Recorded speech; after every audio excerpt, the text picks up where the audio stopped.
Here is my story. My wife and I have been married for 3 years. Before we got married, Cecilia and I had been dating for a year and a few months. I met her at a bachelorette party and she was the younger cousin of one of the guys I met there. His name was Andrew and he seemed to be a nice guy. I can't explain why, but something drew me to Cecilia. Although I didn't get to see her well that night until the next day at the wedding, she and her cousin were longtime friends with the groom and they both flew in from another state to attend the wedding after the wedding. I tried to talk to Cecilia but she didn't seem to have my time. So I didn't disturb her anymore. Instead I got her cousin's contact from the WhatsApp group we belonged to and asked him if he could share his cousin's number. And he did without asking for her permission first. Initially, talking to Cecilia seemed challenging, but I kept calling her and in the end, she agreed to have a date with me. I am a nurse, so I had a 1-week leave. And I used the opportunity to go to the state she lived in and see her from getting to know her. I discovered she worked with a marketing organization and had been working there for 3 years. We both realized we were single as we talked more, but Cecilia was not ready for a relationship. Her ex-boyfriend dumped her for an older, wealthier woman. And since then, she has been struggling with an abandonment mentality. However, I knew that no matter how she looked tough outside, she was just a delicate flower inside. And with the right amount of love, care and attention, she would blossom and break through her barriers. So I did my best to shower her with all of that. Even as friends, I even got her cousin to talk to her for me so she could at least change her mind and be with me. And fortunately she was the kind of younger cousin that listened to her older cousin. So she gave me the opportunity. We got closer and I ensured I was there whenever she needed me because I loved her.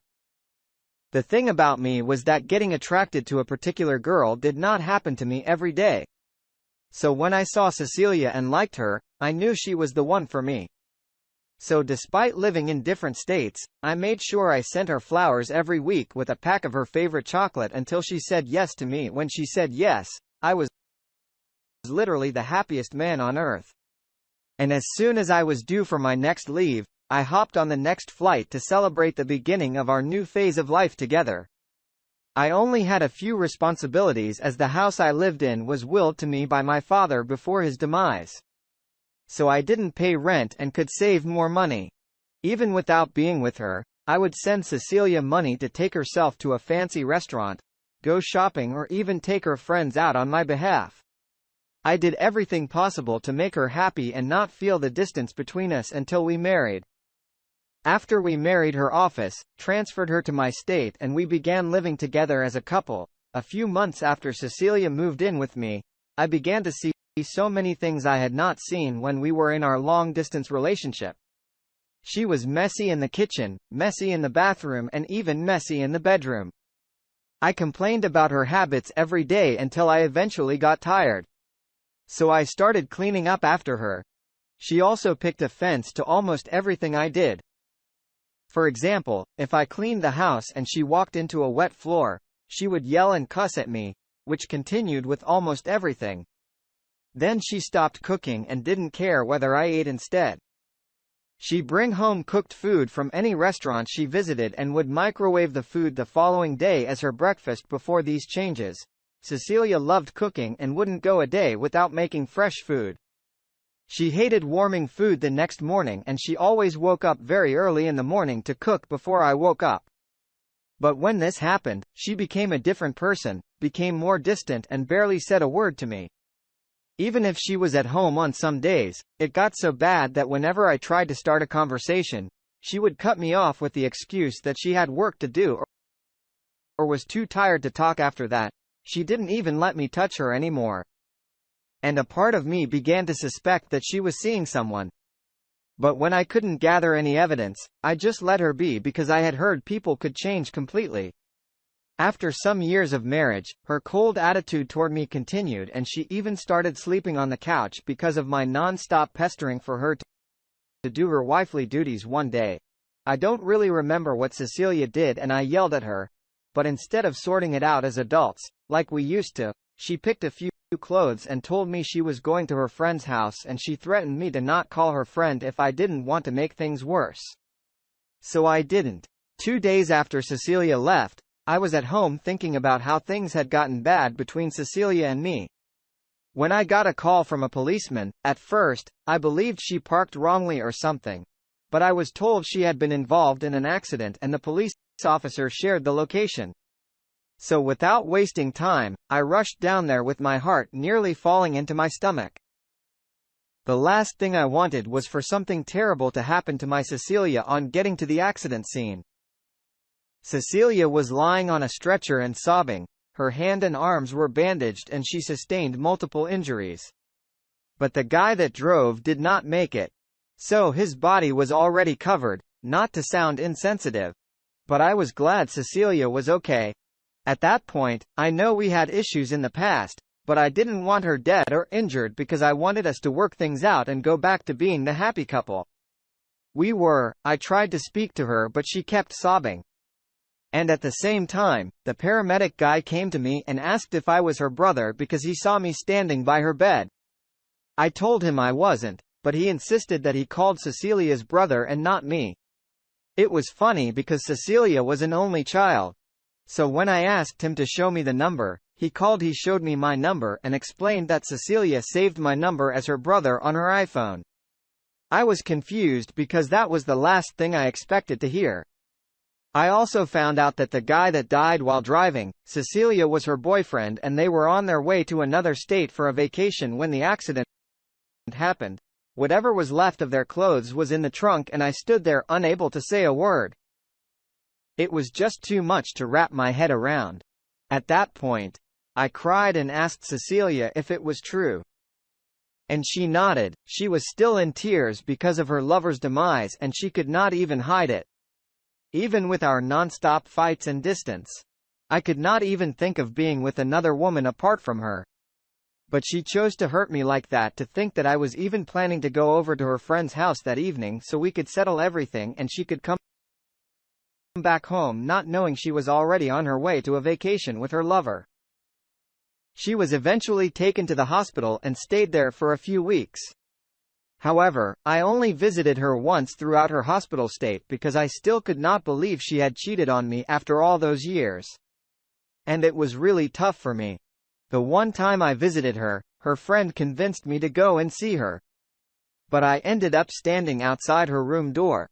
I just could not take myself in there to talk with her.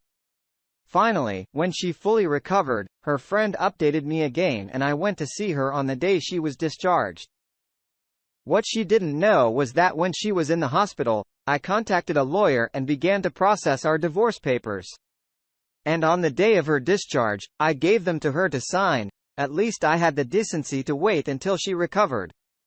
When she saw me, she began to cry, went down on her knees and asked me to forgive her so we could return to being one happy family. But I told her it wasn't impossible and handed her the divorce papers. When her friend saw the divorce papers, she began to beg me too. But I told her to stay quiet and mind her business. On the other hand, Cecilia continued to cry and she begged me to give her a second chance. But I dropped the papers and left. Then I warned her to not return to my house. I already called her cousin to tell him what Cecily had done, but he was too disappointed in her and wanted nothing to do with her. It turned out that the guy she was seeing was her colleague from work and her company had no relationship between colleagues policy. Knowing that she was married, they fired her to protect their reputation. So after she left the hospital, she had no job to return to her friend, kicked her out, and her cousin was far too embarrassed. So she had no one to support her. The last time I bumped into her friend, she told me, Cecilia was now struggling financially and she did crappy jobs just to make a living. It has been 2 years now and I still can't shake off the feeling that every woman out there might hurt me again. As Cecilia did, you mentioned that your ex-wife saved your number as her brother on her iPhone, which is absolutely terrible. This means she had been playing you for a very long time. I'm not a fan of long-distance relationships because of how pretentious both parties can be. Honestly, I don't think your wife loved you. She was just using you. You should have dug deeper when you noticed the changes, and you should know better that people don't just wake up and change. She should have just ended things with you instead of cheating on you with her colleague. It's good that you found out the truth the hard way and you didn't allow her or her friend to convince you to change your mind.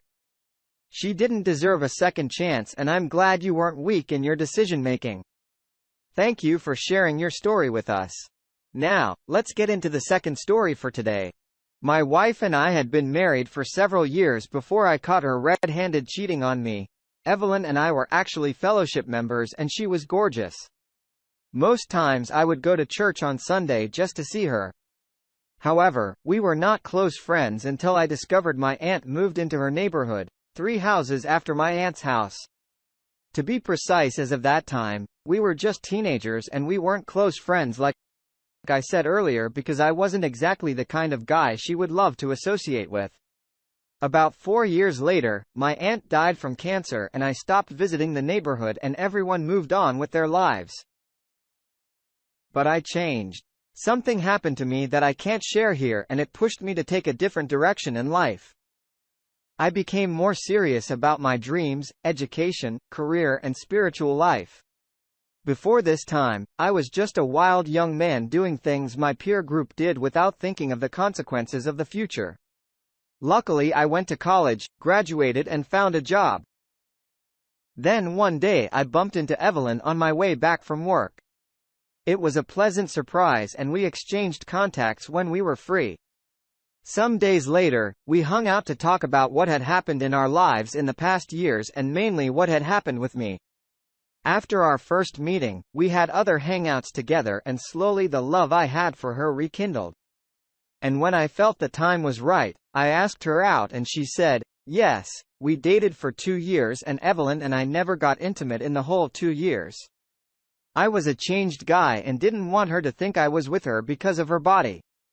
Aside from that, my spirituality with God grew and I didn't want to jeopardize that too. So Evelyn and I promised to be celibate until marriage. Eventually we got married and got intimate on the first night of our wedding. But somehow I felt like Evelyn was not enjoying my husband's duties. No matter how much I did, she did not say a word to boost my ego or anything. She just stayed there like she was waiting for me to get over and done with, which continued for almost 3 years. We wanted to have kids early because I didn't want to have a 15-year-old son at 50. But no matter how much we tried, she couldn't conceive, which worried us. Meanwhile, there was this uncle of Evelyn whom she was so fond of, her mother's younger brother. I had seen her around him several times as a teenager. So I believed he was her favorite uncle. This uncle of hers, Jesse, used to visit us a lot after we got married, and I didn't have an issue with that because both of our families were welcome to the house. They didn't need permission before coming because Evelyn was always at home. Evelyn's father was not in her life and I had the first-hand experience of growing up without a father or an uncle I could look up to. So I didn't want to ruin their moments. So most times I would go shopping for Jesse to show him that I appreciated how he looked after my wife and raised her to be the God-fearing woman she was, or so I thought. Also on some nights, Jesse was allowed to sleep over at her place if he stayed so late. And I never said no, because I began to see him as my father all along. I never noticed anything unusual between the both of them. I knew they were close, and almost every weekend, Evelyn would invite her uncle Jesse to come over. The only thing I complained about was how she told him about everything that was happening in our lives. There was even a time when Evelyn and I had a terrible fight and she called Jesse to come and pick her up and ended up spending the night there. After that was settled, we had no issue that would require her to leave the house anymore. Also, if I felt like Jesse was visiting too much and I barely had time to spend with Evelyn, I would suggest taking her somewhere, but she would end up inviting Jesse alone. So I stopped doing that throughout these 2 years. Nothing suspicious happened until one fateful Friday. That Friday I was about to return from work when I found out that my 15-year-old car had broken down and I had to call my usual car company to take it and fix it. So I took a taxi home. Our 3rd anniversary was around the corner and I had already made plans to take Evelyn on vacation. It was meant to be our first, but I decided I could get her flowers in advance. So to do that, I asked the taxi driver to drop me at a flower shop, a street away from where we lived. And I got the flowers and walked back home. As I climbed my front porch, I heard strange sounds coming from my living room, and I was shocked. At first I believed Evelyn was watching adult movies, but it didn't sit well with me because it was unlike her and the sounds I heard sounded more natural. Finally, when I could not control my thoughts anymore, I pushed the door with force, and when it opened my eyes saw the unbelievable. I didn't even know when the flowers fell out of my hands. When they saw me, they jumped up immediately and scrambled for their clothes. I screamed so loud and tears dropped uncontrollably from my eyes. That was the worst kind of heartbreak and betrayal I had ever gotten. I would never believe that Jesse and Evelyn could be a thing. And at that point, their closeness began to make sense to me. I understood why he was always around her and at my house, and why she couldn't go a single day without calling him. It wasn't because he was like a father figure to her, but because they were cheating on me. Evelyn began to cry and started to beg me. But I was so disgusted and I didn't even want to look her in the eye. Evelyn eventually left with her uncle, and they were so embarrassed at how the neighbors gathered to look at them.